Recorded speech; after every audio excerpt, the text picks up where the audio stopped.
Assalamu alaikum and hi viewers, this is Sajad Hussain and you are watching my YouTube channel.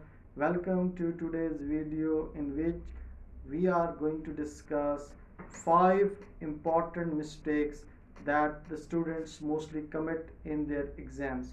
Now, in order to get good marks, the students must avoid these mistakes. So I'm going to discuss all these one by one. The first most prominent mistake that is committed by the students is poor management of time. The students are not good at managing time in their papers. Mostly they are not able to finish off their papers, and sometimes they are not able to even start the last answer to the question, which badly affects their results. Now, what should be done?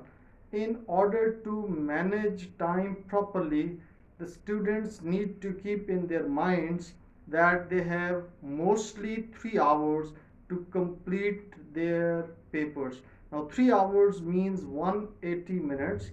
Out of these 180 minutes, they can fix 5 minutes to survey the question paper, and 5 minutes can be given to revise the paper by the end, and the remaining 170 minutes can be divided by the number of questions they have to attempt. If they have to attempt 4 questions, 170 divided by 4 means 42.5 minutes. Now out of these 42.5 minutes, 40 minutes can be fixed to answer the question, and the remaining 2.5 minutes can be given to revise the paper. Similarly, if they have to attempt 5 questions in the stipulated time, 170 divided by 5 means 34 minutes. 32 minutes can be given to answer the question, and the remaining 2 minutes can be utilized to revise it. This time management is very important.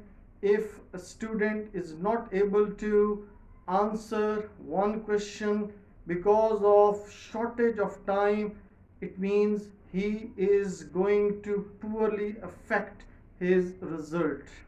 The second most common mistake that is committed by the students is lack of paragraphing.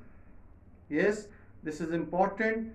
At this level, at undergraduate level, at graduate level, the students should avoid giving headings. Rather, they should divide their answers in appropriate paragraphs, and there should be an introductory paragraph or the maiden paragraph, and this maiden paragraph should have 1 or 2 sentences regarding the author and 1 or 2 sentences regarding his work or his important works. And he should, in the introductory paragraph, the student should focus on the statement of the question, and in the subsequent paragraphs, which should be ideally of 6 to 8 lines or 6 to 8 sentences, there should be a topic sentence. Now this topic sentence would facilitate the examiner in order to find out the main idea of your answer.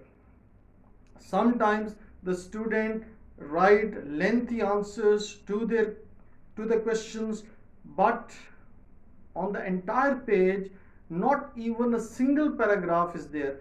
This gives a very dull and unattractive appearance to their answers. So paragraphing should be done, and if paragraphing is not there, obviously it will affect your award, it will affect your marks in the exams. The third mistake that is committed by the students is irrelevance. The students do not write their answers relevantly. In fact, they do not keep in their mind what is the statement of the question or what is the demand by the examiner. They focus on those details that they have already in their mind regarding the author or regarding his work, and they do not focus on the fact that each and every word that is there in the statement is very important, and they must restrict themselves to the answer that is there that has been asked by the examiner, and they need to be precise, they need to be concise, and they need to be to the point, and they need to be relevant. Now the fourth mistake that is committed by most of the students is use of inappropriate quotations. Now this is a misconception, or this is a misconcept that is very much popular among the students, that they will get more marks if they write more quotations. And in poetry paper they write or they quote in long stanzas. In the drama papers they quote long speeches and long dialogues by the characters. In fiction or novel papers, I have seen that the students quote entire situations and incidents and events that are there in the original text. This is quite unsuitable. This is quite inappropriate, because when you give these lengthy quotations, the impression that you create on the examiner is that you have crammed things. So what should be done? The best way to insert a quotation is to quote a word or a phrase or a line or a half line or maximum 2 lines.